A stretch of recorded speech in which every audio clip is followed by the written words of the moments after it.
Kiki is here because I put on my hiking pants because it was too hot back here. And she's like, hiking pants? That means my walk is now. And I'm like, no. Poor disappoint dog. She's sitting here behind me going, oh, poor little disappoint dog. I'm sorry. No, it's work. It's work. She pays attention. Dogs pay attention to our cues about, what shoes we put on and things like that. She knows what her walk shoes are. Yeah, and these are the walk pants, right? But yeah, not today. Not till later, bub. Yeah, poor Kiki. Psych. All right. Yeah, there she goes, wandering off with a disappointed dog look on her face. Hello, everybody. Welcome back to Reaper Pro Tips with me, your host, Anne, and Kiki. Disappointed Kiki.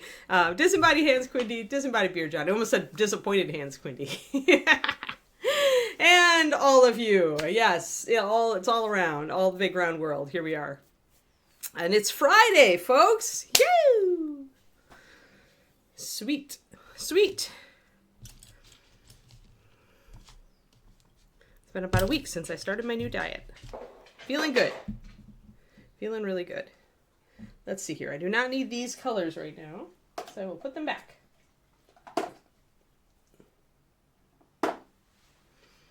Or these colors. I was bad about putting back paints yesterday, but I do try to start with a kind of a clear slate when I come into the stream. There we go. Much better. Yes. Sometimes your hands are very disappointed. Yes. We have definitely transformed, and we're going to continue transforming today. First thing I want to do, though, is mix up my gray-green color that James Gurn is using for a shadow color, because I want to be able to pop that in on all of the shadows here on this model. So, and to mix it in to shadow colors like I did on the brown, to make sure that it looks like it's completely in shadow. And then we're going to tune everything to make sure that we are kind of transmitting that feel, because I think this blue is a little too vibrant. I'm going to tone it down a little bit, and the same with that sleeve. So it should still carry as the color that it is, but we're going to work with that a little bit today. And then, of course, we're going to be working on the back. So, and this side needs all shadow. So yeah, so we need to mix up our shadow colors. So we need to grab the colors that we're using for everything. My picture is crooked. No, Larry Elmore cannot be crooked. There. All right. We want our ultramarine shadow and our russet brown, and we want our lantern yellow and our pure white. Oh, ReaperCon class tickets today. Right, I'd forgotten. Thanks for the reminder, Twisted On Mind Quinty. At noon, correct? So in like 21 minutes? All right, so let's mix up some color.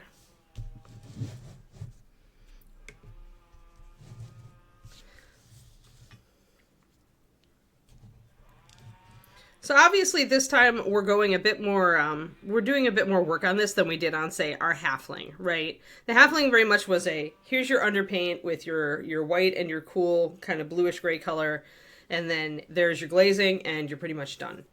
But this is taking that principle, and because we're doing a more complicated underpainting, just essentially working with it a bit more to turn it into something really cool, while still preserving kind of the spirit of that underpainting here and there.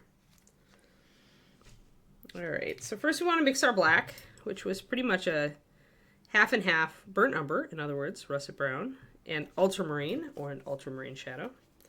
It's interesting to me that, like, ultramarine blues used to be this color, but now I'm seeing a lot more of the synthetic ultramarine, like the one that Chimera uses. That's quite a bit lighter.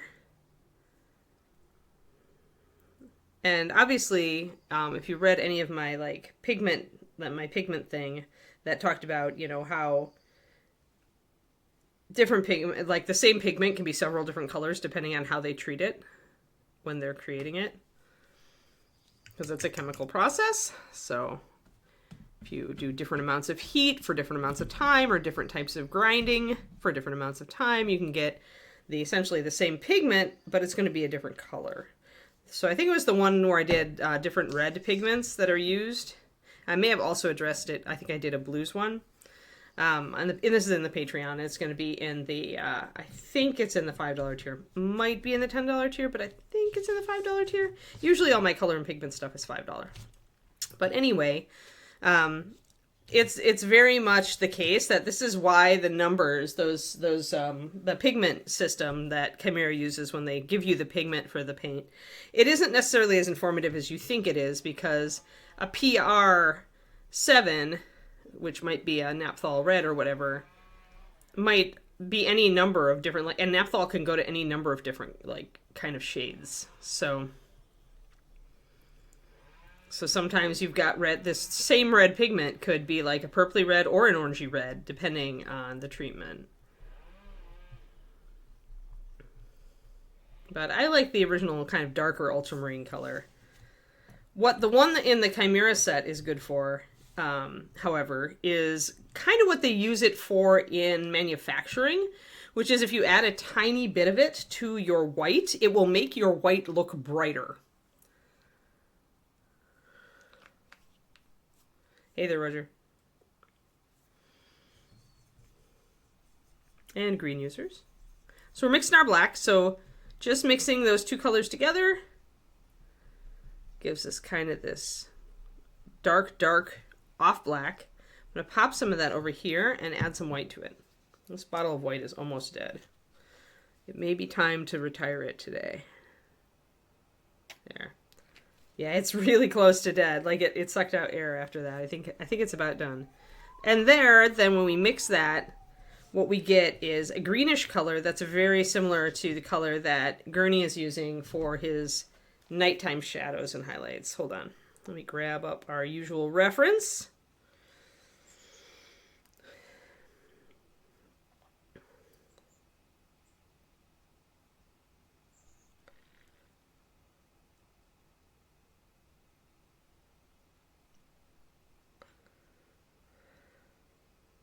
Let me get that searched up. Now I remember its title, so I can find it again very easily. There we are. So there we are. And essentially, as he moves, we're more into the latter part of the painting now. So essentially this greenish bluish gray color that he's using for a lot of his shadows is what I'm mixing right here. And if you put it right next to it, you can see the similarity between this color and that color.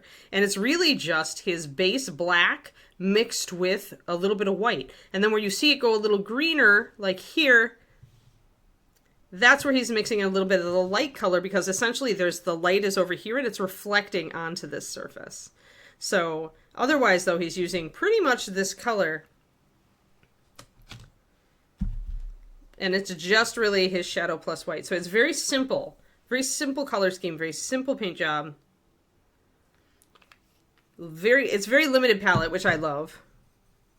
And it shows you how to use limited palette in reflected light if you're mixing your blacks. And this doesn't work nearly as well if you're just using black pigment, right?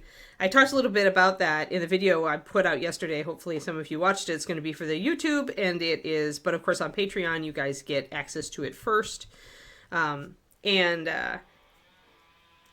the free members. And I talk about how pure black just gives you kind of an ashy dead tone. If you use black for your shadows and you try to do this trick, it doesn't work.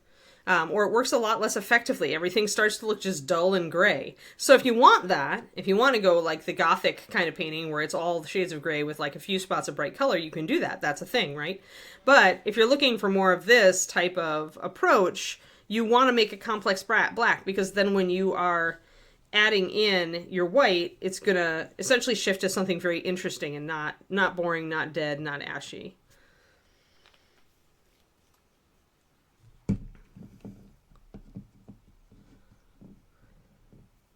There are ways to pull some colors back from ashiness, because there are certain pigments that will interact with black and make it less ashy. But like that is too complex a topic for like most of this. So, all right. Let's see here. We need brush. Oh, today's a writing day. I got to write $2 PDF and work on my book and figure out my newsletter. So yeah, so I'm using that blue. Let's get this down here. Blook. And I was using cyan here. What I'm going to do is take this shadow blue though, thin it down a little bit. And kind of, this is a little bit too bright down here. It can stay that way on this side, but it needs to get a little muted by our shadow color. Because it's too vivid for the shadow, essentially.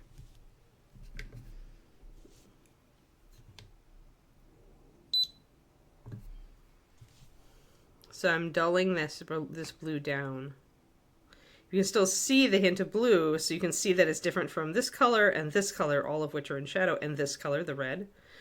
But it's not just jumping out at you anymore. And I'm going to do the same with this and this and a little bit of this. And I'm just brushing a lightly thinned layer over the top, so you still get a little bit of that blue, but not as much. Because that vibrant blue is really only going to be that color under full light. And so anywhere it's in the shadow, like back here, it's going to be muted out. Because all it has to work with is reflected light. And at night, that's going to be, at most moonlight, which tends to go a bit greenish, which is why this particular color combo, which gives you kind of a bluish greenish gray neutral, is so inspired and useful. There we go. Now we've got to get this a little bit muted down. So essentially I can, hey go Sue. So essentially I can use this shadow color that I've created to just glaze over everything that's not directly in the light and give us a shadow version of it, just like I did down here where we've got this going on. So I want this muted feel to be a thing. I need to look, because I think this is way too vibrant as it stands, so I'm going to knock that down, that brown. It was a good experiment, but it's wrong because the torch really can't see that bag. And if it could, it would only be a tiny bit. So if I leave any of it, it's going to be on the far side of that. So I'm just going to layer in a bit of this grayish color, leaving hints of the brown so I can see just a little of it. And I've got to convey that this is in shadow, essentially, is what I'm looking at, because I've got that lighting effect to show up.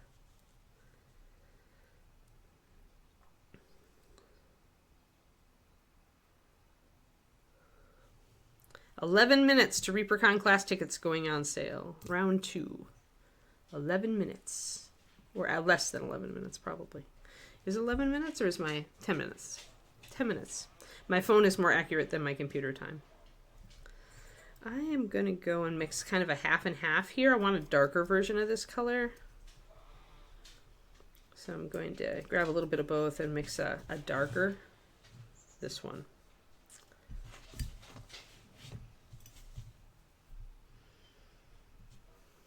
Useful. Ah! Blurfed all over my palette, but that's okay. Morning, Davidware. All right. So yeah, we've got to tune all of this area to being more shadowy. So I want to thin my black a little bit too, because I don't really need it at full strength anymore.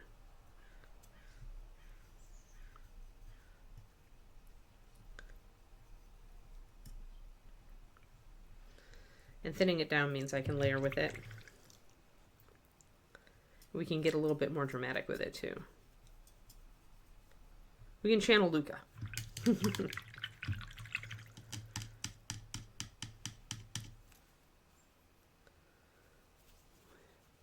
And then actually I'm going to make a very light version of this as well.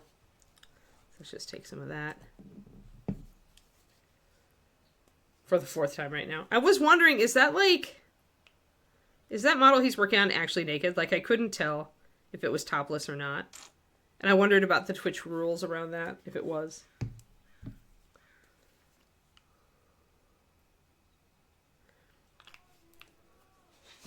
I know he's streaming because I see him when I come to, hey, enough. Because I forgot to turn on her fan so she can hear all the outside noises. Papa, you're just going to have to deal. There's nothing that's going to come and eat us out there. Just people. Hey, Shadow Raven, 42 months. Thank you. He's painting it opaque to stay within rules. All right, I just couldn't tell because when I come to log in and start the stream, I can see what Reaper is already streaming, and we are essentially co-streaming his stream before mine. So I was like, is that naked? I don't have time to actually click through and see. So he has not liked his skin tones 3 times in a row, huh? Poor Luca. That can be just a hellish place to be. Like when you're repainting a model multiple times. Alright. So I'm putting a darker shadow in here to, I think I need to carry that up a little bit too. So I'm double checking. At this point, I'm fine tuning. I'm going to start really double checking my light source and making sure that I'm not like extending my light down too much. Like here I was. I need that to be very shadowy until it gets to a place where the torch can actually see it. And I do that by just kind of lining it up and seeing. And there the torch can actually see it. So let me move and show you guys. Essentially, I'm lining it up to my eye. And see the top of the torch? Assuming you know the top of the torch is probably zipping up into the air a little bit higher. But that is what can be seen. So now I'm a little bit better. That shadow starts about where I needed it to, although I need to blend it a little bit.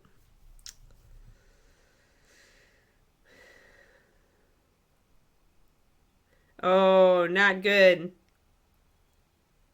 Big mistake. That's what I've cut out of my diet, Twisted Oma. All the junk food. I cut it all out. I'm sick of it. I want to live to 100, and if I'm going to live to 100, I have to, like, lose weight. And losing weight means no donuts. Or a donut every once in a long while. I'll let myself eat when we go up to Ashland. Like, I'll still try to eat less. But I'm not going to try, I decided that I'm not going to try to stick to diet in Ashland, except for the parts that I have to actually stick to, like no FODMAPs. But if we go to a bakery in the morning, I'll have a pastry. But that means eating a lot less for the rest of the day. I do notice that the minute I cut the junk out of my diet, I don't crave it anymore. That's been a thing. Pretty consistent. Sturgeon. Yeah, I mean, it's calories. I mean, it's more than anything. There was a Dutch scientist on the podcast I listened to who does essentially his entire, like, all of his life, all he studied is energy uptake from food and how different foods, you know, essentially put their energy into the bloodstream and stuff. But essentially, it's his theory that he's tested for a bit now, that every diet, like the only thing it does, the best diets just essentially enable you to eat less. Like whether it's keto or fasting or, you know, any other diet, like it really does come down to how much you eat. So I'm testing that right now because I lost a lot of weight on keto. So I was very resistant to this idea. And now I'm still eating lower carb right now, but I'm like adding in carbs like sweet potatoes and carrots. And I'm eating more fruit, fresh fruit. And I am indeed losing weight. So we'll see. We'll see. I like to test things on myself. I don't like to just believe things out the gate.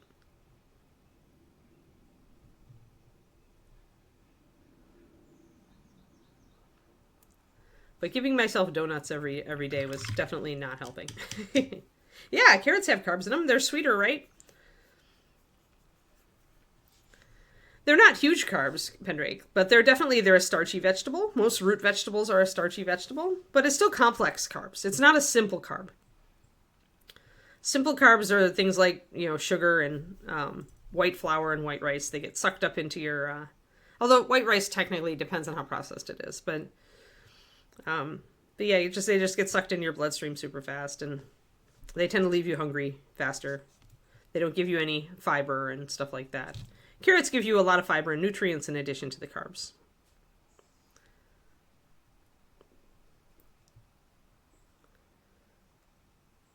But yeah, so I'm eating more stuff like that. Oh, I'm going to roast my cauliflower today, guys. I can't wait. Well, that's good. Carrots are good for you. Roasted carrots are now my sweet treat. That and fruit. That's just a nice thing. Since dropping the junk food, I definitely am eating more fruit, since if I want a sweet thing, that's what's allowed. So, what I'm allowing myself. And we have our local grocery store does really good fresh cut fruit, like a variety of different fruits. So, even though it costs a little bit more to have them do it, it guarantees that I can always have fresh fruit to hand, and that's worth it. Yeah, never go to the grocery store hungry. I'm using my keto tricks, though. I developed a keto trick when I was on keto and really could not have a donut. And Dave would bring in donuts every Monday and Friday, I think, at Reaper. They would just sit there in the break room staring at me when I walked through. So I got into this thing where I just looked at them and thought poison. And it worked. I essentially thought poison, and poison is you cannot have it. No percent chance, 0% chance of having that thing because it's really, really bad for you. It's poisonous. So my subconscious latched onto that. And now, I went to the grocery store yesterday and there were the chocolate donuts, but instead of craving them I thought poison at them, and then I could just walk by. It was really effective. Not for everybody, probably, but for me it is. Oh, nice. I actually didn't go dairy-free. Yeah, I don't like raw carrots at all. I have to roast it, but that's fine with low carbs, so.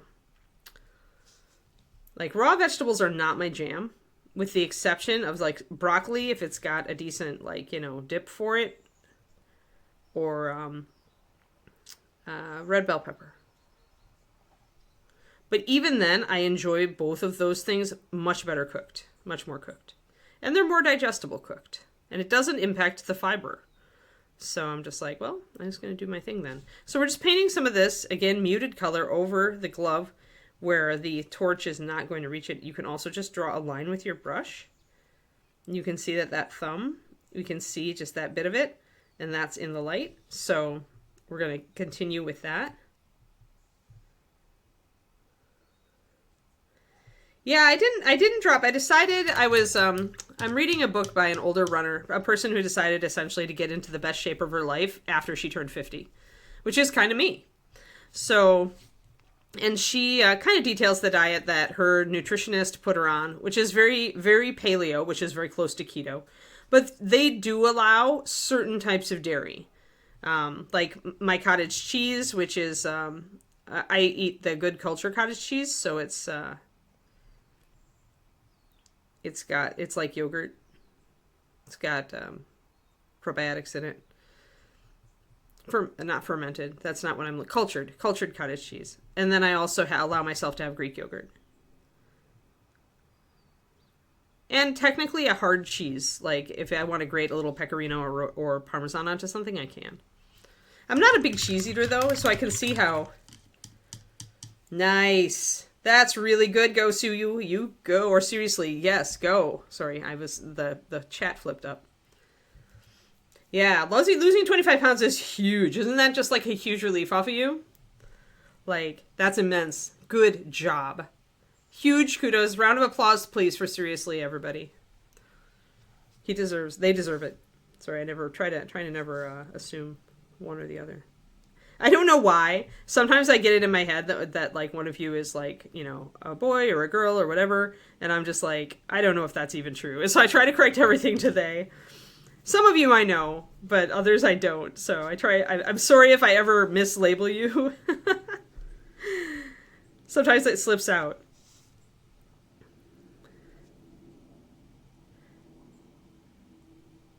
And I may be wrong. And it's arbitrary. I have no idea why I go certain places, but apologies. But yeah, whatever works for you, because cheese is a trigger for some people. Like people who really love cheese, they'll just sit and eat it and eat it, right? Like if you snack on it, you're gonna like just horse it down. So I totally understand how you would drop cheese out and be happier and get good progress.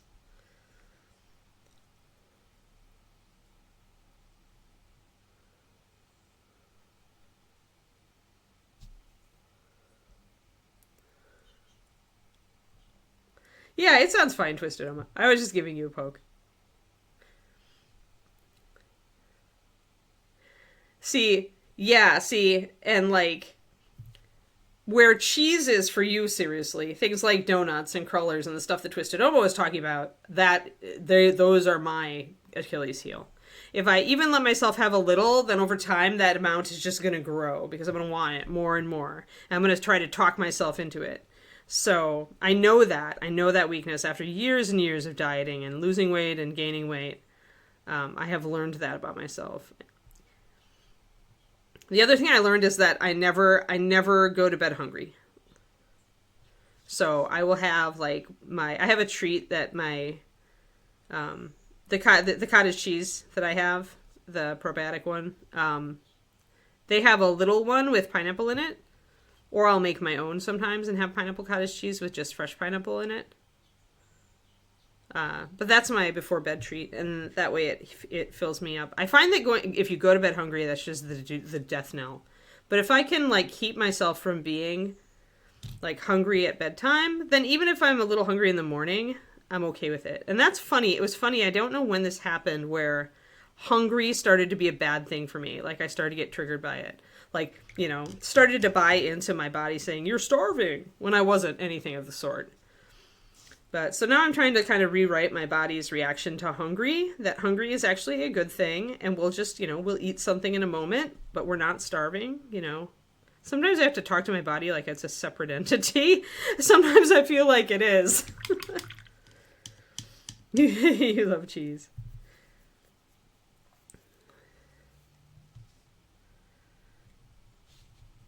Yeah, I know, Shadow Raven. Some of you talk about, like, definitely, like, identify, like, one way or another in the chat, and some of you don't. I really try to ride myself hard not to, like, because sometimes I forget, right? Sometimes, like, you've maybe identified in the past, but it's been a year or months, and I just have no idea, and then I misidentify, and I'm just like, dang it, I just need to say they.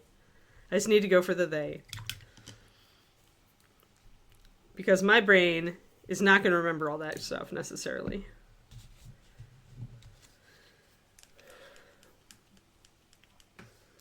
Oh, yeah, lactose. Mm-hmm. Yep. Yeah, lactate is, like kind of that stopgap can help you out a bit, I find, but not like big thing. I was really happy, the Chobani Zero yogurt, to realize it's also lactose free. I don't know if they make it with the different kind of milk, or if they do a lactose removal thing, but that was super nice to see. I do feel the urge to add real fruit to it, so I think I'm going to start doing that. But the key lime is amazing. Like, I need another, like, 5 tubs of that. And it's, like, no sugar added, only 60 calories. It's 12 grams of protein, so it's a good source of protein. I'm super in love with it. I still have some more sugary yogurts to have after workouts. I'm learning that I do need to, like, replenish glucose after I work out.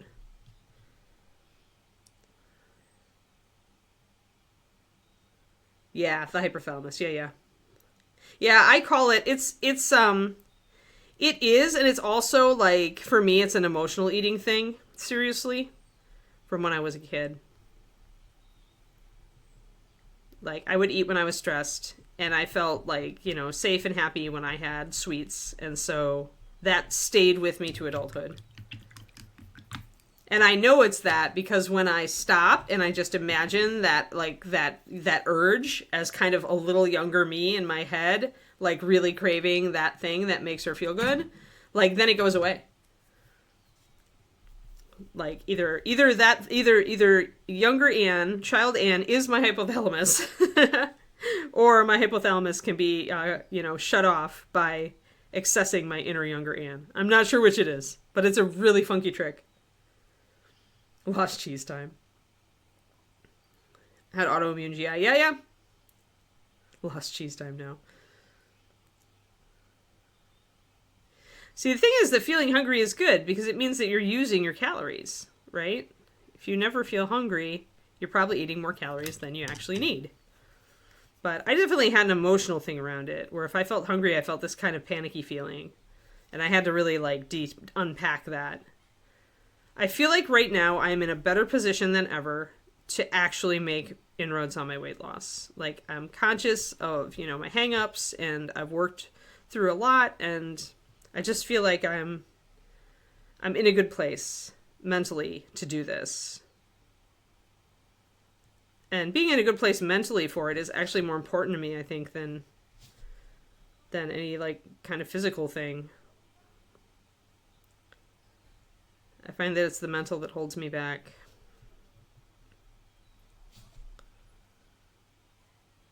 But I am, like, bound and determined now. I feel like I've got a good plan. I really like what I'm eating. I'm not hungry. I'm seeing progress. It's all good. Yeah, they live in your head. The younger you lives in your head. And that younger you gives the hypothalamus a little push. If you've got stress eating, for sure. So yeah, for me it really helps to envision the younger me and to just kind of give it a little pat on the head and say, hey, we're okay. Here, have some fruit.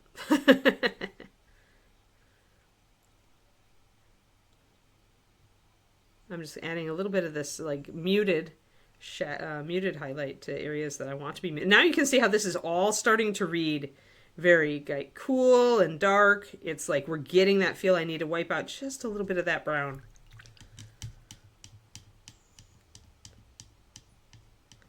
Yeah, for sure, Gosu. Go for it. Yeah, I am. Because, you know what?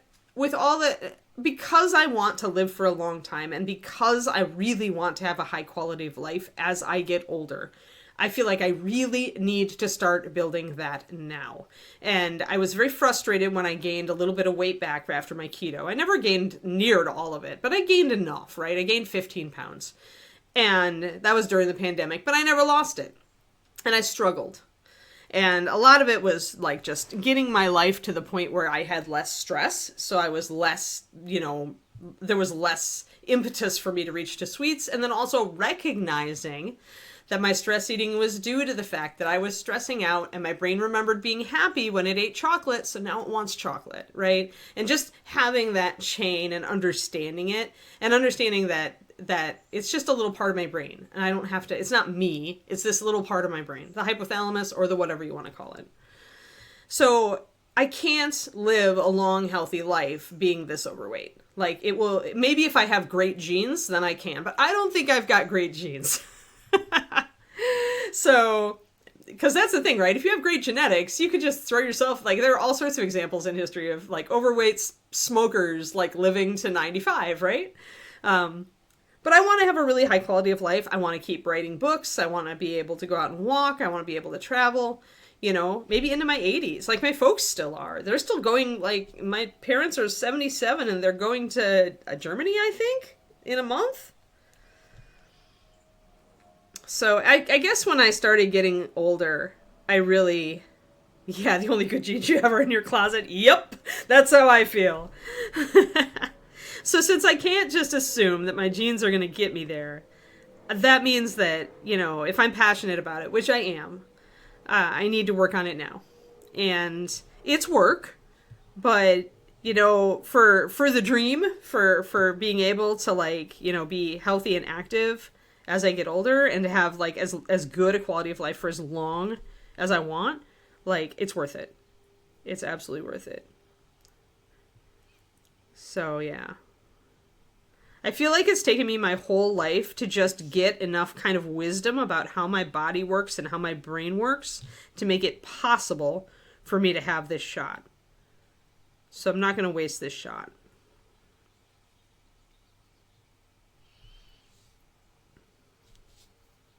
I'm going to glaze over this last little bit of warm brown here. Just paint a little bit of that muting color over it and take the excess right off. Let's see if I can get that. I think that's going to work. Yeah, it is gross. Yeah, milk is blech. For me, it's always been blech, and that's just because I'm lactose intolerant and never knew it. Yeah, for sure, Laura. I bet, because you get them, like, you get the sugar in there early. The body wants it. I don't agree that it's after I need it, Shadow Raven. I think, like, I'm still me. I'm still in good shape. Like, I know because we just ran 50 zillion health panels on me, thanks to my GI stuff. Like, I pretty much know that I don't have any of a plethora of disorders, thanks to that. And all of my blood markers and everything are good. So, you know, I don't think you develop it after you need it. I really firmly believe that at any time in your life, you can make a positive change. Like, maybe there are things you can't do anymore because physical limitations or a chronic disease or, you know, you're still struggling with a mental block or stuff like that. But I think that small changes are doable for anybody. I think it's just figuring out the things you can do, right?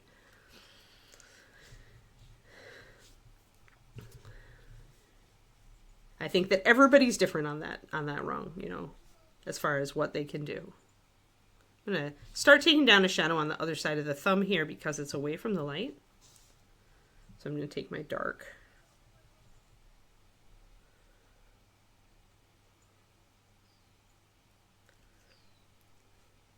Yeah, crullers are, aren't they more like a bakery specialty kind of thing? As far as true crullers? So I guess, you know, what you define as true.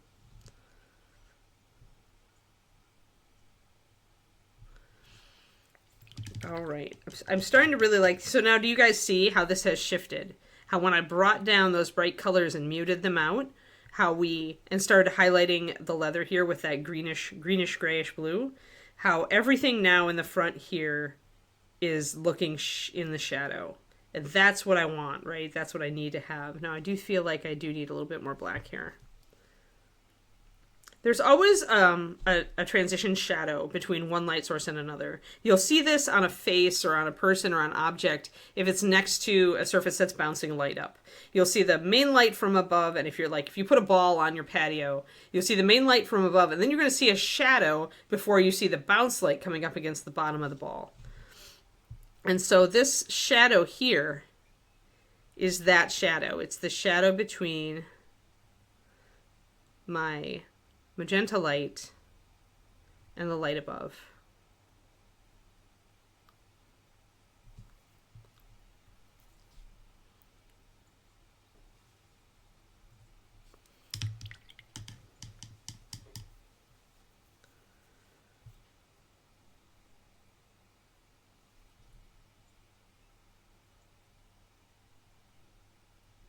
I think Quinny said she liked 2% if she was going to drink it, though, Hendrik.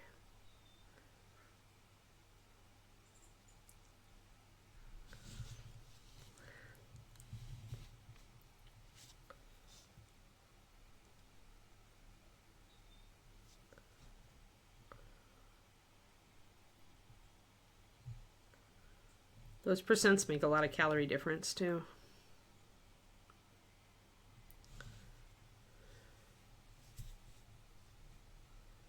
Oh, I bet, Deborah. Yeah, if they're not watering it down. Yep.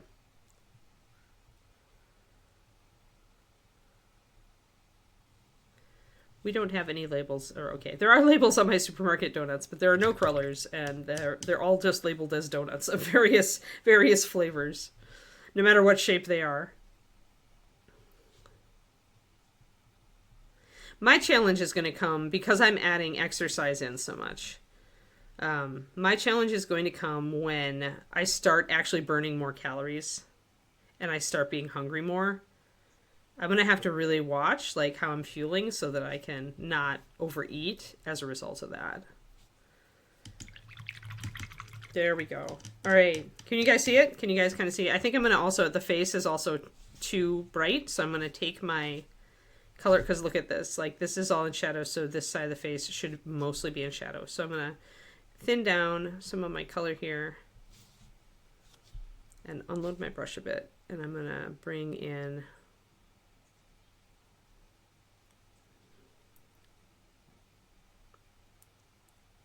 the side of the nose. And this is just putting a layer of paint over the skin tones that we've already done. Look at the huge difference that you can make with one layer.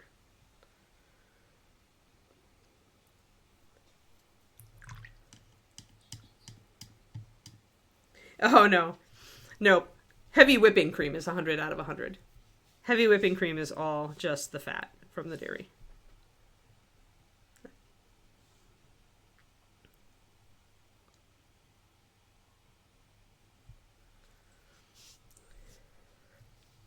So now we've got that shadow there. We still got a little bit on the front, but I want a little bit, and I need to bring this leg a little bit back, I think. You still see kind of that, and this is how you kind of can get a backlit effect, is you can just leave that little bit of light.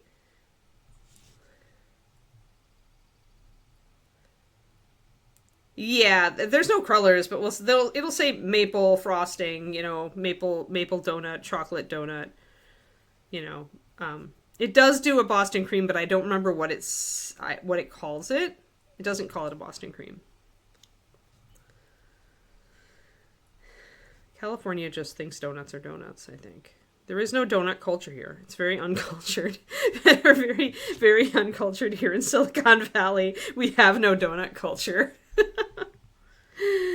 Oh, Lord. They would hate it too. They would hate it if I told them they were uncultured because they had no donut culture. Oh, Lordy. So I have a couple of trips coming up, guys. Next week, I'm going to be missing Thursday and Friday. Quindy, this is just a reminder for you too, because I haven't talked about it for a while. Because I'm going up to Ashland to watch Shakespeare plays with my in-laws and my husband. And then I have set up some travel for later. I think I'm going to miss a Friday to go to the puppy evaluation for Kiki's nieces and nephews. I'll talk about that. That's in July. And then in August, I'm going to miss a Thursday, Friday, because I'm going up to visit my family in Wisconsin. I don't remember. We booked them so long ago, Gosu. I know that none of them are ones I hate. Midsummer Night's Dream might be one of them. I kind of hope it is because I've never seen that one live.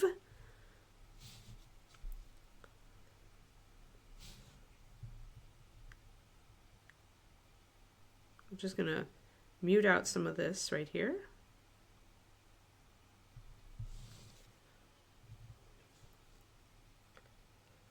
And I'm going to have to mute that in line. So I'm going to have to mute this if I mute that.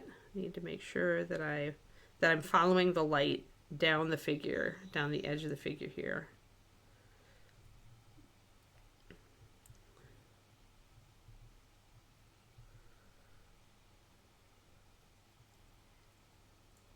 Hey Richard, how's it going? Okay, well that's cool, Quiddy. I try to remind you when it gets to like a week or two beforehand, so yeah, I am out. We leave Thursday morning. We have to drive up to Ashland and catch a play that night. So Thursday, Friday, this coming week, I will be out.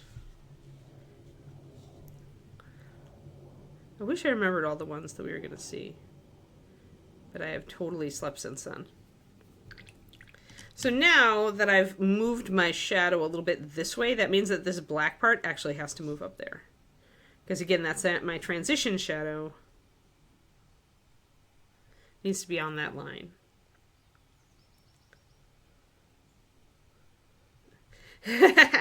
we do have proper pastry. That's the thing.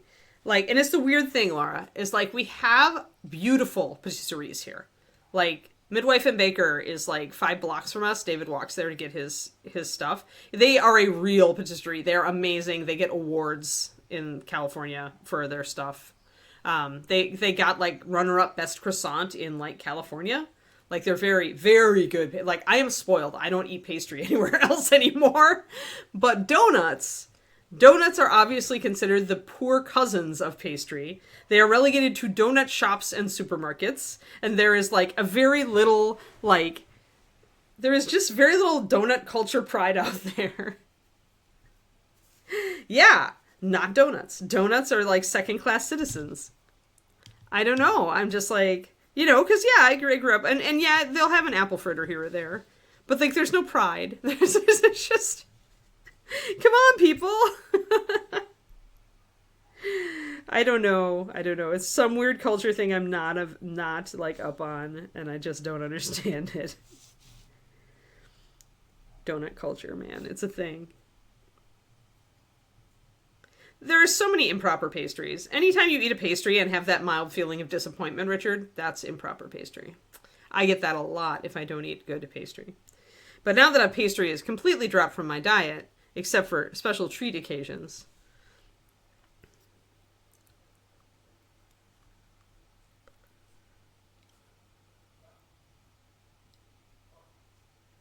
And just as difficult as their pastry cousins, yes. Got the classes you wanted, good. Lots of good classes available. Go over and get more classes, y'all, if you didn't get classes you wanted. Right, yeah, exactly, right? When you're losing weight, when you're trying to, like, manage your diet, to eat less than great stuff is just, like, a waste of calories. Like, I actually feel, like, disappointed. I will actually bin things. I will trash them if they do not live up to my expectations, because they're just not worth it. It's not worth eating 100 extra calories of crap that tastes bad. No way. It better be amazing. It better be amazing.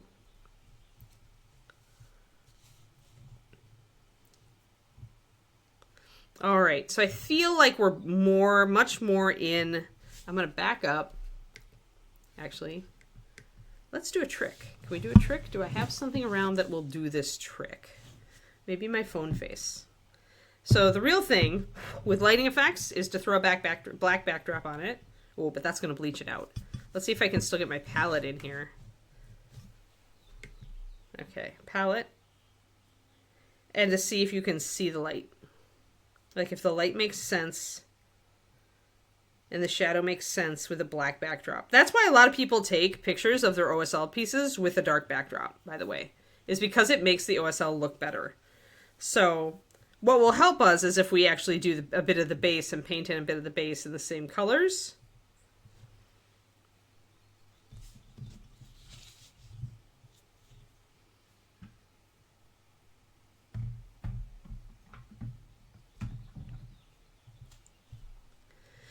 Maybe. I mean, Krispy Kreme has so few choices. Dunkin' Donuts, at least when I was a kid, had like 30 different donuts. And that at least was, you know, that was great.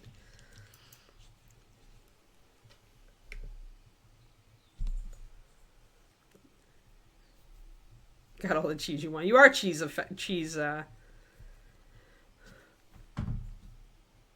You are cheese obsessed.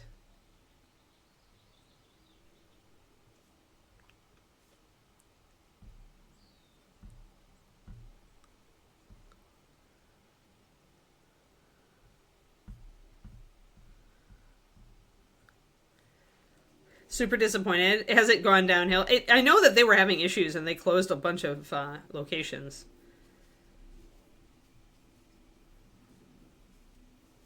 Yeah, I always felt that of all the donut shops, Dunkin' was the one that actually had like a good quality donut and a variety of flavors. But I've heard things that indicate they are not what they used to be. So I'm gonna take my dark and just accentuate the darks down here a little bit more. Cool them off. Don't want a warm dark, want a cool dark. So I'm just brushing this dark green, blue, gray over the bottom part of the glove here. I'll leave a little bit of reflection on the bottom of this, maybe. Well, no, let's just dull that down. Let's use our green gray. Krispy Kreme 12.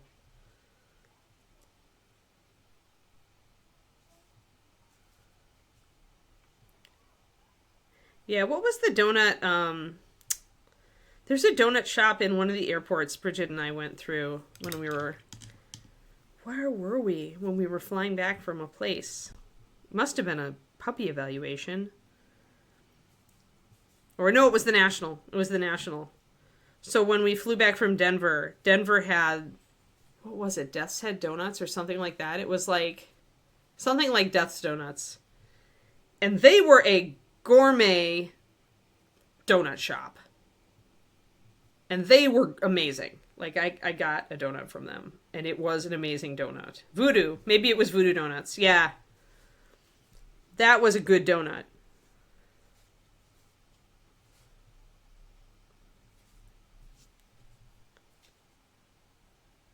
Yeah, sadly when such places get corporatized, they tend to, like, only keep the things that are making them a bunch of money.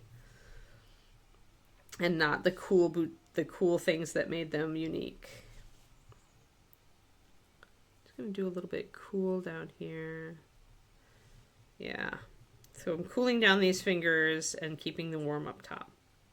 Okay, have fun with your grocery shopping. Poison. Remember, look at them, tell yourself poison, and walk on by. And eventually, like, I found it worked in pretty short order. I just said poison and imagined them filled with, like, arsenic. And it worked for me. May not work for you, but, you know, worth a try. But yeah, this weekend, or not this weekend, but next weekend, I will allow myself to go off diet, because I just don't want to, like, it's like, I don't want his parents to, like, constantly be asking me questions about my diet. Can I eat this? Can I eat that? What are we going to, eat? Blah. Are you going to share dinner with us or not? I don't want to get those looks if I don't want to share dinner with them, so I'm going to go off diet and just try to eat less. And then when we get home, I'll happily re-embrace my diet. We're going to be doing a lot of walking, so if I go over a bit, it's not going to be too bad. Hey there, Kiki. What's up, Kiki? Yeah, what's up, little Kikers? Soft little ears. I'm petting your soft little ears. What's up? What's up? Yeah, I'm on the chair you like to jump up on my lap on. Yes, I know. Yeah, you're a good girl, but we still have a whole half hour, Baba. We have a whole half hour plus a few minutes. Yeah, we do. Yeah, it's work time. It's the last day, though. We'll get 2 non-work days coming up. Best donuts, yeah. Yeah. That's pretty cool, Dog Father. Yeah, it's true. That's why I'm not going to stress about it too much, seriously. Not going to stress about it too much. All right, so we spent a lot of time tuning this, and I think I'm a little happier with it. I feel like these fingers need to be highlighted with the gray blue. And this cuff.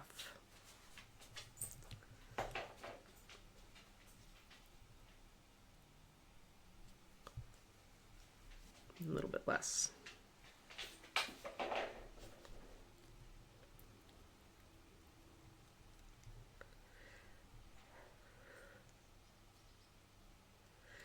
Yeah, that's good, Laura. When you can do that. I didn't have that skill chain. I really struggled, and that's why I had to, like, get the poison thing in my head. I still, like, I just fall back on it because it works for me now. But yeah, because of my... It's like, David has I envy David a lot because he has a super healthy relationship with food. If he's not hungry, he doesn't eat it. Unless he's if we're in the middle of dinner, he can be talked into dessert, right? And he does probably eat more than he needs given his activity level. But he doesn't, like, do a lot of it. Like, he's overweight, but he's not super overweight, right? And he just has he doesn't have the stress eating thing. He doesn't have, he's cool if I say I want to, like, have a smaller portion size for dinner tonight. He's absolutely cool with that, and he can easily do it. I just really envy him. He just has a great eating ethic.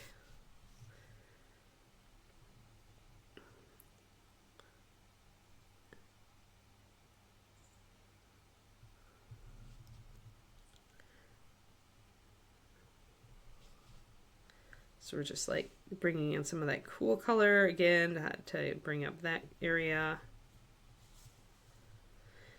Yeah, he's totally supportive. David, that's the one thing with David. I never have to worry about him, like, giving me the side eye when I try to do something new. Like, I told you I got him to lift weights with me last Saturday. And he'll probably lift with me this week as well. So, that's the start.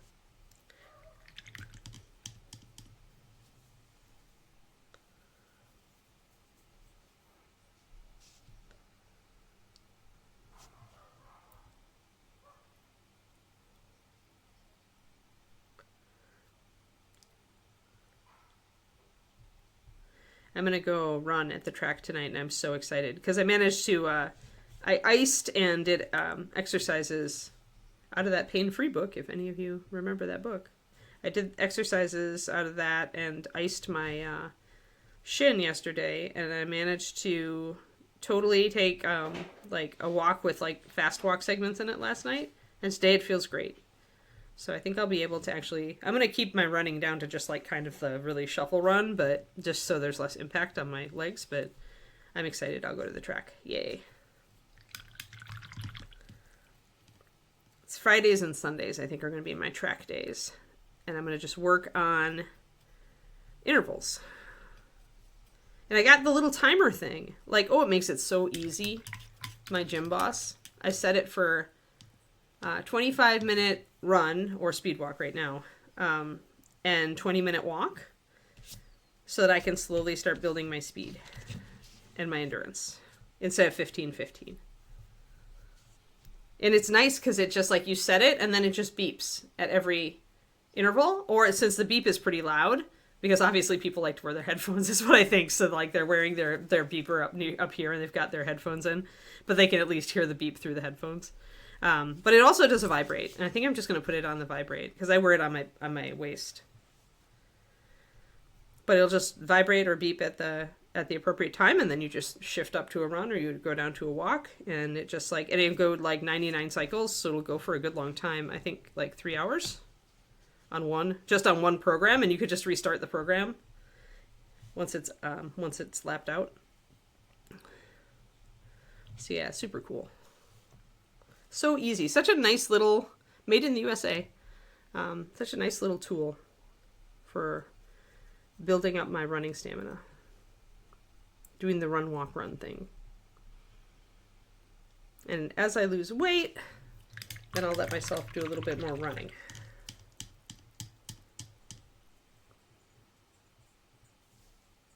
That's good, Twisted Oma.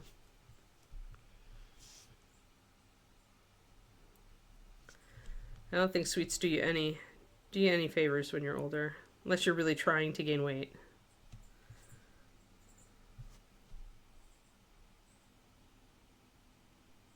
But you know what it's kind of like alcohol. Like, I had to go totally zero alcohol just because of my gut issues with it. And I really like, especially now that I've got my non-alcoholic cocktails that are really good, like, I don't miss it at all. Like, I pretty much had plenty of time to drink alcohol when I was younger, and I took advantage of that time, and now I'm okay.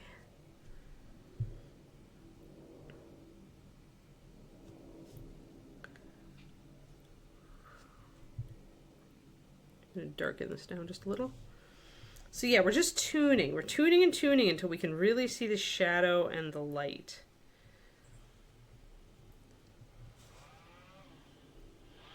Oh, somebody's cutting tree limbs out there. If you guys can hear the buzzsaw, I can close the window. It's real faint, but I can hear it. I'm going to take that highlight down, actually.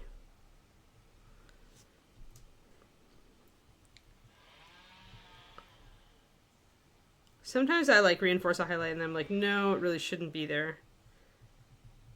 So I'm going to fuzz that out a little bit and gray it out. And that's what I do on lighting stuff, because that doesn't come as natural to me as David. Although even David will do this. He'll sketch it out, and then he'll go through and he'll adjust, and he'll adjust, and he'll adjust until it's right. So even people who have really good senses of where like light and shadow fall have to stop and do this adjustment period sometimes. And the difference is probably when they do the adjustment period. Like for David, he's blocking everything in with colors. He's not doing an underpaint. And so for him, once he adjusts, he's like already like over halfway done with the model, right? Here I'd say we're about halfway and I'm adjusting, right? But I'm a little later to adjust.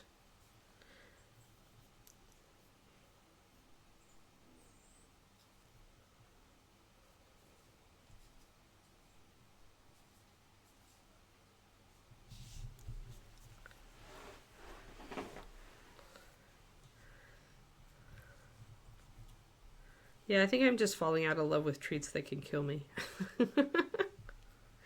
It's like, I think sugar is going to come to be like alcohol for me. It's like, I had so much of it for so much of my life, but now I just want yummy, yummy healthy food. Because it's not like the healthy food isn't yummy. I love my roasted sweet potatoes so much and my roasted carrots. I'm so happy I decided to try doing that. Just going to pick up those laces, but with the gray blue, not with anything else. But yeah, it took me a long time to come to, a point where I felt like I was coming at this from a healthy mindset. I mean, obviously, I'm 51. Took a long time, folks. But I've been overweight since I was 10. And even on keto, after losing, I was at 160. Which was I looked okay. I looked pretty good, but I could have lost. I mean, I'm pretty sure I'd be much better at 140, right?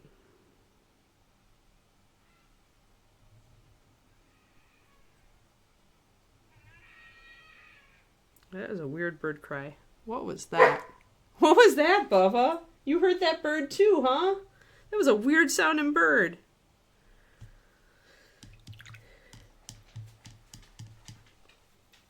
Yeah, I can't even do that, anymore. I used to love to just eat frosting when I was a kid. I'm way past that. Alrighty, I think we're doing okay. I think I want to mute out that a little bit. There. Alright. I like it. I like it right now. I think we're good.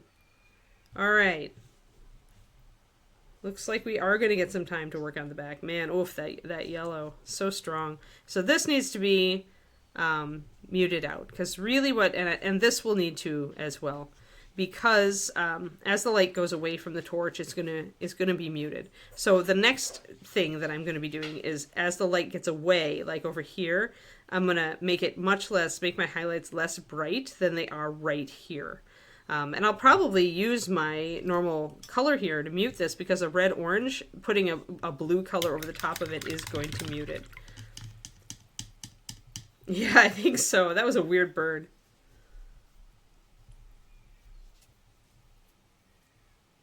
Yeah, it's true with Twistoma. And so the reason is just that when you eat sugar, you want to eat more sugar. I mean, that has been my experience.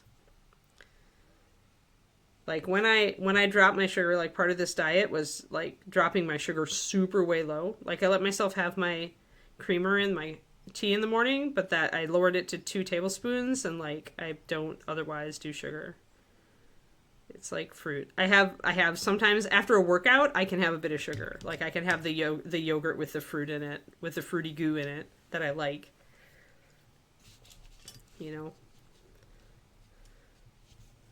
But even then, I don't go for the super, super dessert sweet ones, like the creme brulee flavored. That was tempting, though. That was tempting. There's an apple pie one and a creme brulee yogurt.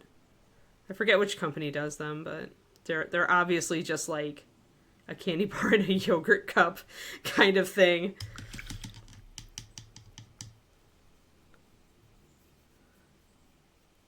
Yeah, it was really a weird bird. I mean, we have seagulls around here, but that did not sound like a seagull. Or if it was a very demented seagull. And it was bigger than a seagull, bigger caw. I don't know. I don't know what it was. I didn't see it. I kind of glanced, but I didn't see it. So I'm going to use my shadow color now to glaze over this a little bit. Bring this red down just a tad less saturated. And a little bit here too. taking the yellow out, taking this out a little bit more. So you can still see that this is warmer, but now it's not as hot as this, and that's the key here. It's like as the light moves away from the torch, it's going to drop off a lot. So I'm just using this as a glaze.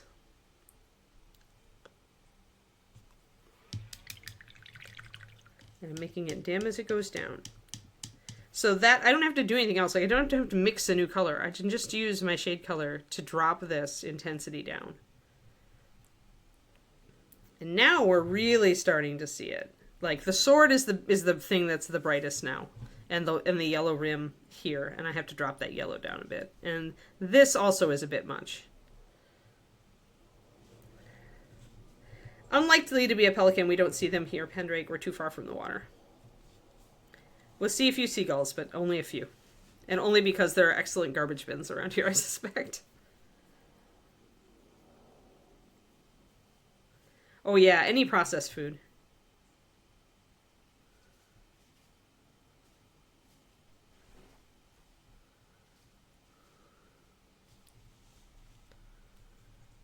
Yeah, that's the thing. I'm gonna look and make sure. Yeah, see, this is a bit broad here, and it's not. It needs to be a little more white. My light has gotten very, very yellow, and I need to take that down just a little bit. But yeah, any processed food. I mean, and even if they show the sugars, there's still the flour that they load into everything as a thickener or...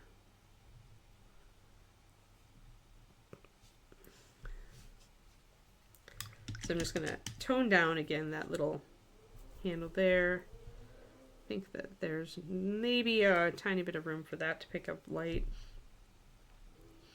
So again, tuning, because, you know, lighting is tricky.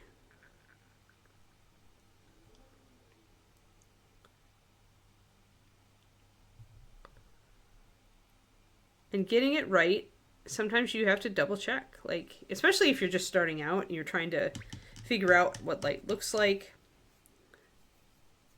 Yeah. Yeah, but there's a ton of sugar and everything. That's why, I mean, keto was good for me that way because it made me, I just started, like, it made me look at labels, realize that all the sugar and flour and carbs that there was out there, and then essentially to just start cooking my own meals a lot. And once I got in the habit of that, like, switching to a whole foods diet like I am right now was very easy. I don't, like, the only thing I eat that is off diet is that I did allow myself to mix a couple of sesame sticks into my nut mix because I love sesame sticks. And they pretty much have the same nutritional value as nuts as far as like their calories and stuff and their breakdown, except that they've got the flour in them. But I do love them, so I let myself have a few in my mix. Otherwise, I think that's the only, like, yogurt counts as a processed food because you're eating it, you know, it's made, probably not, they have to add crap to it. But other than that, like, it's all, like, roasted vegetables, fruit, meat, whole grain oatmeal. That's the only grain I allow myself. And all because I need my fiber powder.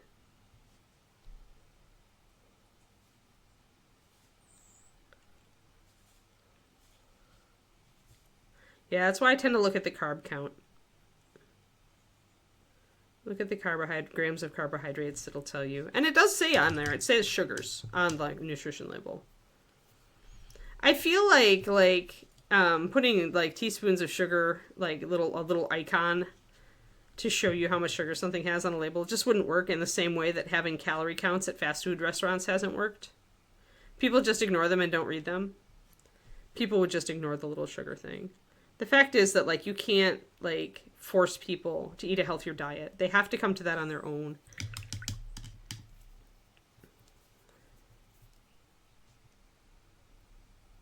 Like, I think the best that any of us can do when we're worried about our family and friends is just to worry about our own selves and try to set a good example. And sometimes people will try to change for the better and sometimes they won't. And that's just the way it is.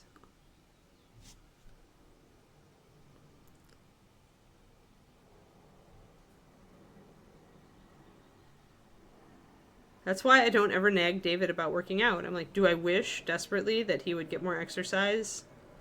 You know, and yes, yes I do.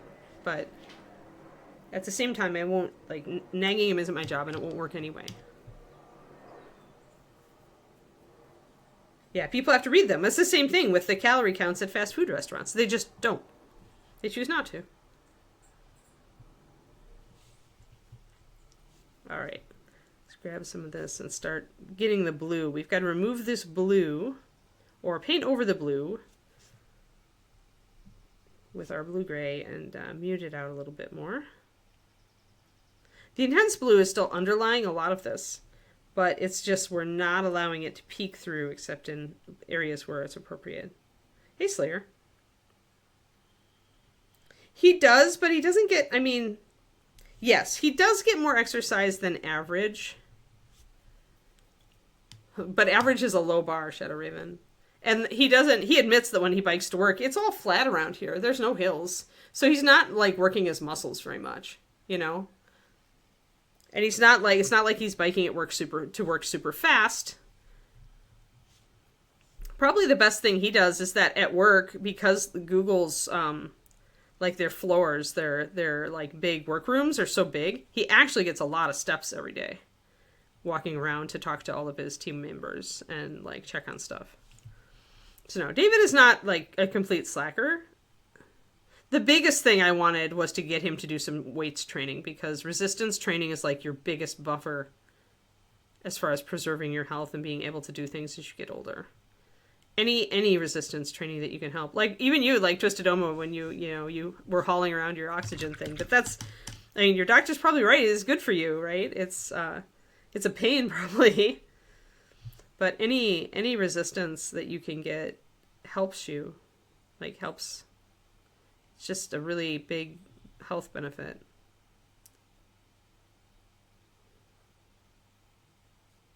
There are studies, tons of studies on it. So I'm really happy that he's lifting now, because I feel like that's the other component.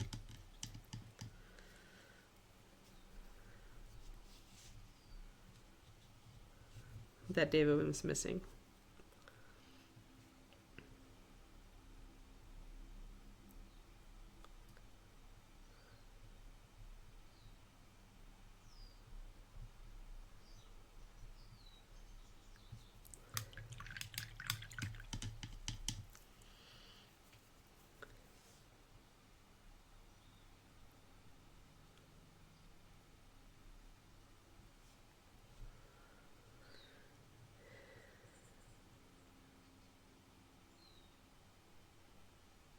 Yeah, how much you're paying per ounce, yep. Which is useful when I'm comparing things like smoked salmon. Oop. Just trying to get this. Taking my black and I'm really, just like we did on the front, I need to lay in shadows.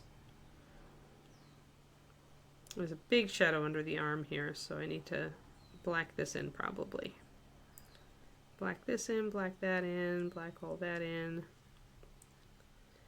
Get a lot of this covered up.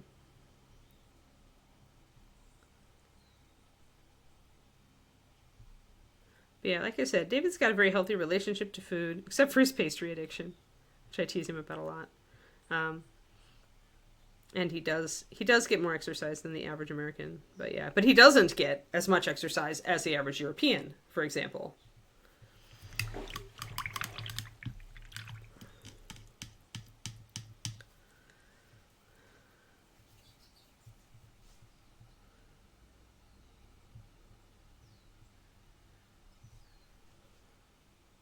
That's okay. We all get it, Twisted Oma.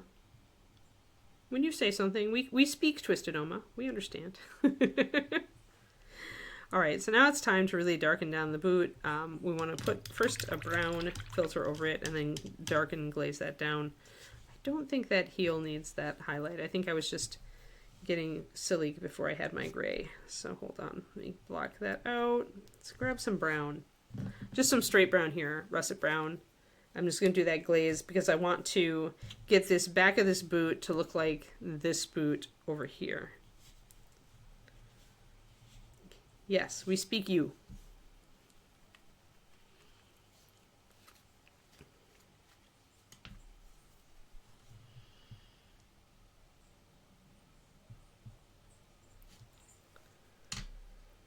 I'm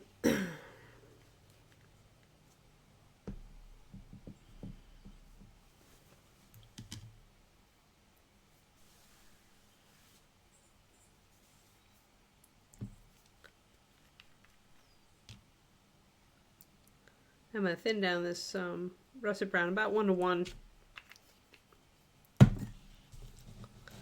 So, like so. My mixing brush, where'd it go? There it is. Yeah, I'm looking forward to making I'm going to do, I've got a West Indian curry powder. I'm going to use that for my curried cauliflower, and I'm going to add in slivered almonds and just a few raisins. Raisins are dicey for me. They have fructose, I think, and they can be a FODMAP, but I have learned that if I just keep my FODMAPs, some of my FODMAPs are very low, like watermelon, I can still have a little bit. I just can't overeat it. So the raisins are just going to be a few. And then probably some green onion too in the curried cauliflower, and that should make it super tasty. I can't wait. And I got some nice glass Pyrex storage containers yesterday to hold all my roasted vegetables, so I don't have to just wrap them in tinfoil anymore. I had all these tinfoil packets that I forgot to label, of course, in my refrigerator. So now I can have them in little jars, and or little glass containers, and I can see what they are.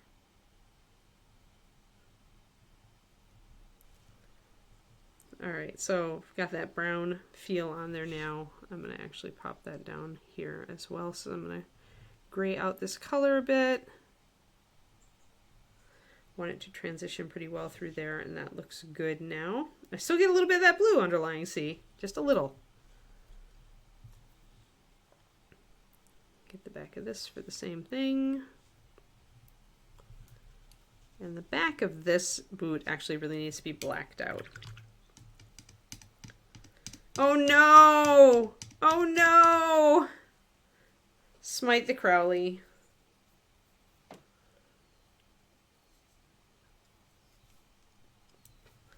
It's Friday.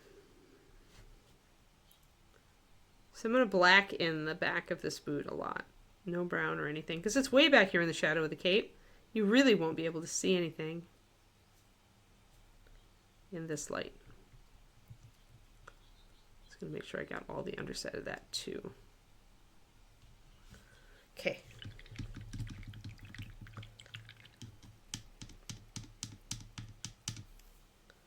Smite John too.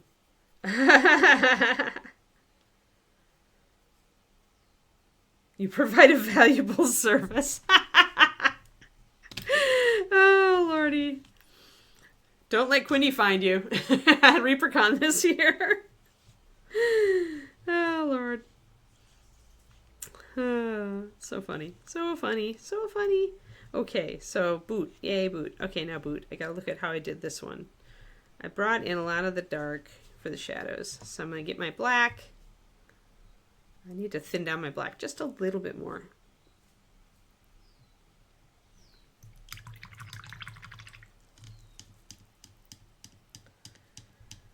Oh, nice. Oh, nice. Yeah, go thrift shopping. Yeah, I really like glass dishes, like glass storage containers. I love those. I can see everything. It's not toxic.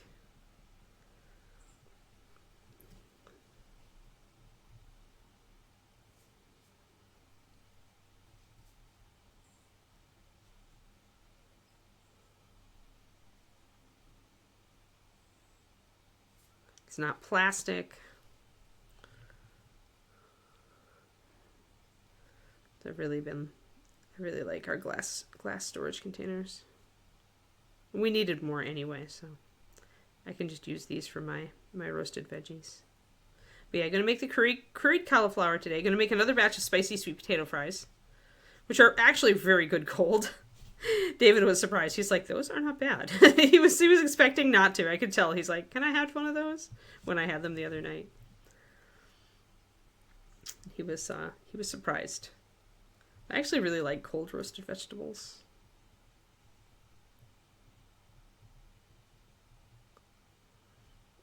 So we're just adding a little bit of that that back light, that blue kind of light.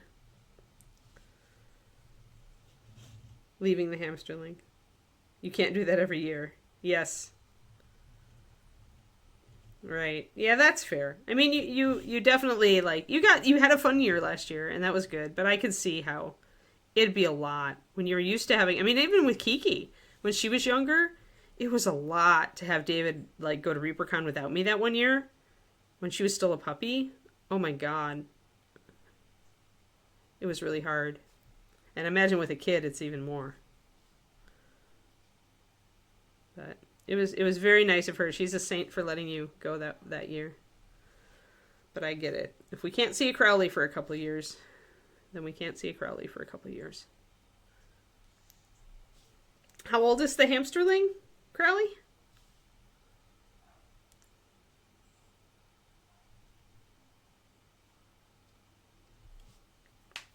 Almost 4. Okay. Yeah. So they're getting up there.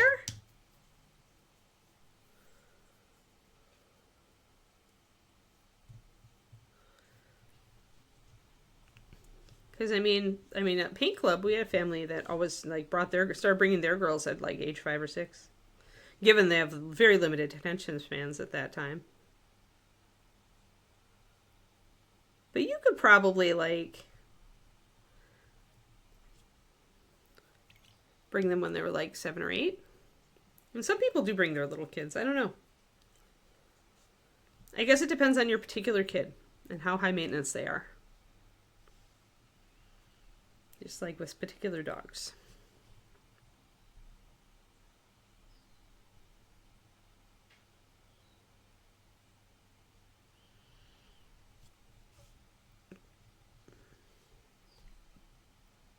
Yeah. Yeah, well, you're going to know him best, so you can decide if he's got the attention span to handle like travel at that age. And it really depends on the kid. I think every kid is a little bit different on that. Building a shadow here. Again, between the kind of the light and the dark. I'm just bringing up that dark shadow. I'm going to carry that up into this area, which is still very blue. Yeah, cheers, Carly. We'll see you around.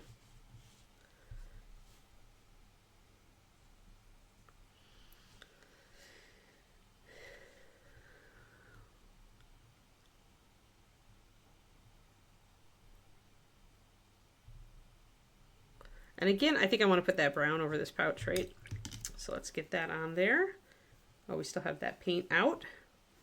It's so beautiful out here lately. I think we're going to get another low 80s. Oh, I need to remember tomorrow. I have an appointment. Yeah, it's supposed to be 81 today. This is like perfect. This is like perfect weather for here. Low 80s with middle humidity is just so comfortable here. I love it. Love this weather. This is why I live here. Well, okay, David's why I live here, but still. This is why I really love living here. It's this weather. I just want to go, and you know what? Maybe I will. Maybe I'll just take everything I have outside today and just work on my back patio. Because it's just too lovely not to. Kiki can even hang out with me. Until she gets bored and becomes a dingo. Now the vest under here is blue. And so I'm going to not put a brown over it. But I will put more of a black over it a bit. Back here. And I'll bring up those laces under the arm just a little bit.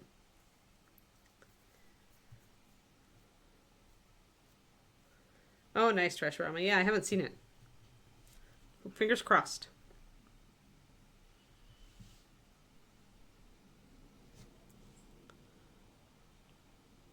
Hopefully she doesn't look as terrified as this guy does.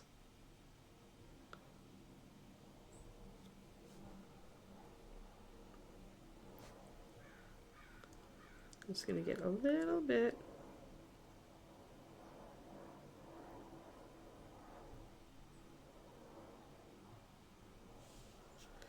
Just a little bit of laces. If it gets too much, I will knock it down. But this guy's definitely like, holy crap. So as I glaze colors over things, and I could do a brown over this as well. I don't want to do red because I've got red right here. So brown is probably the answer here, just kind of like a bunch of different brown things. And again, we're keeping this pretty limited palette, so that fits. Because James Gurney's original piece was very limited palette.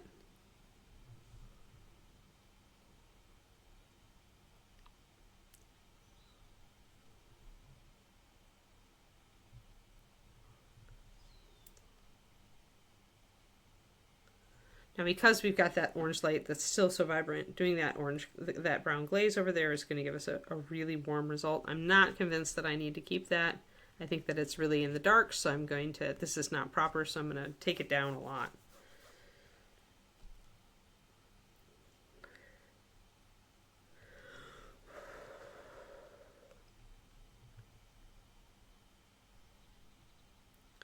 Need just enough brown color here to carry it as I put on those grayish highlights and the dark shadows. I'm going to do this bag also. So you can see the glaze really doesn't add a lot of color, but it does add a filter of color on top. I think I'll do a red cord on the bag. And I can do multiple layers of this if I want it, depending on how much brown I'm going to keep.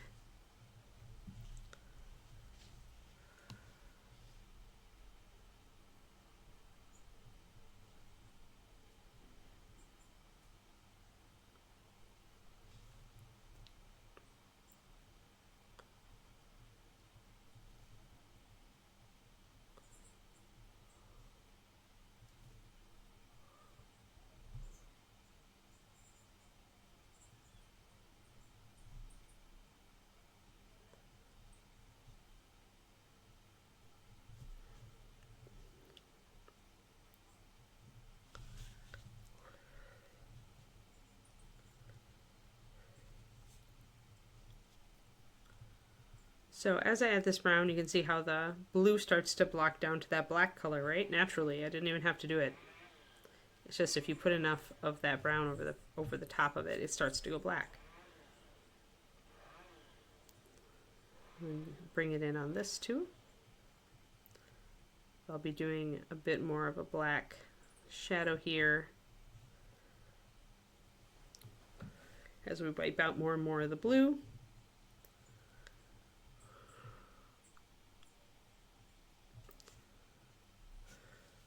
And we're almost done with stream, so I'm going to just do a glaze here.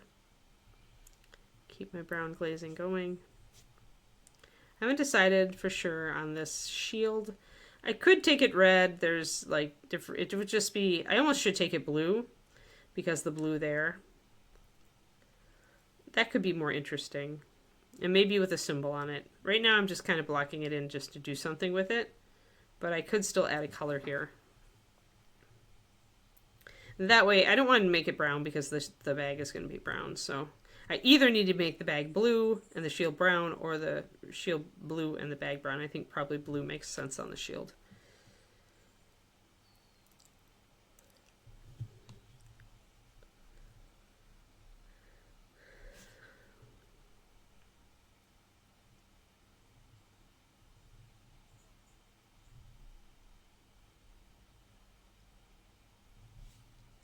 A little bit of a heavier glaze there.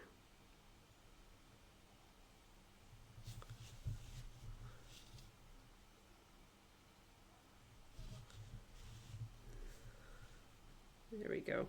Now I'm going to have to dim that down. Since I put it on so heavy, it's going to be quite intense. And obviously back there, there's going to be parts that are not going to have the light hitting them. So I'm going to have to glaze with my blue grays in order to bring that down. But for now, I'm okay with this. We'll continue to work on the back. We also still need to work out like things like the chainmail and how that's going to work. And we need to dull down the NMM here. Oh, good. Good, Trash. At least you're past the worst part. Derrell Brumby, I think. I've lost some of my cards, so I don't... Yeah, this is him. Human Fighter, 7067. It's a Reaper Bones USA model, I think. Maybe not. Maybe it's 3D. Is this one 3D print? I never remember. Yeah, no problem, San Shobo. It's a good model.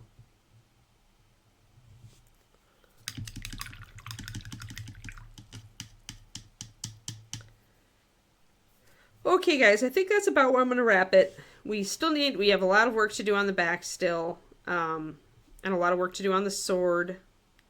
But I'm getting there. I've made a lot of progress today, even though a lot of it was just adjusting.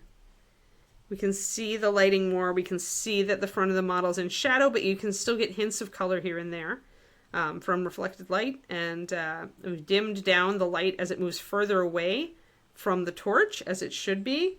We'll be doing a bit of that with the sword. The sword will retain some glints of intense light because it's, you know, obviously it's metal. It's going to reflect, but not as much where it's the whole sword.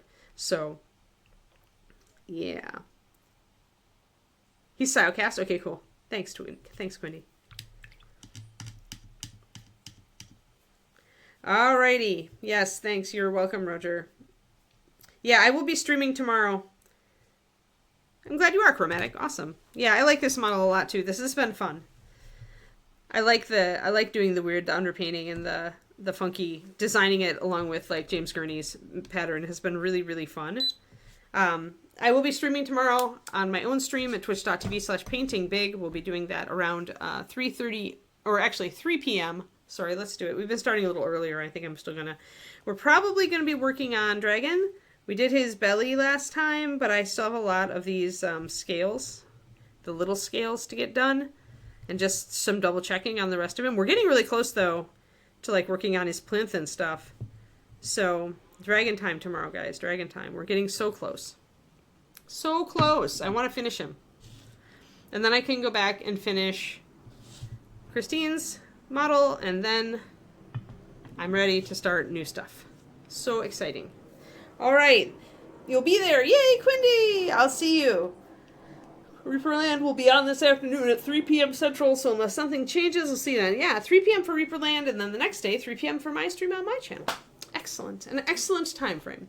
I hope you all have a lovely day. Quindy, thank you so much, as usual, for herding ye old cats, and thanks all for the donut discussion. And I will see you all either tomorrow or on Monday when we will be working on finishing up this model. Sophie. We're so close. We're really so close. Then we might have to think about basing. Okay, everybody. Thank you so much, and I'll see you then. Bye-bye. Oh, there.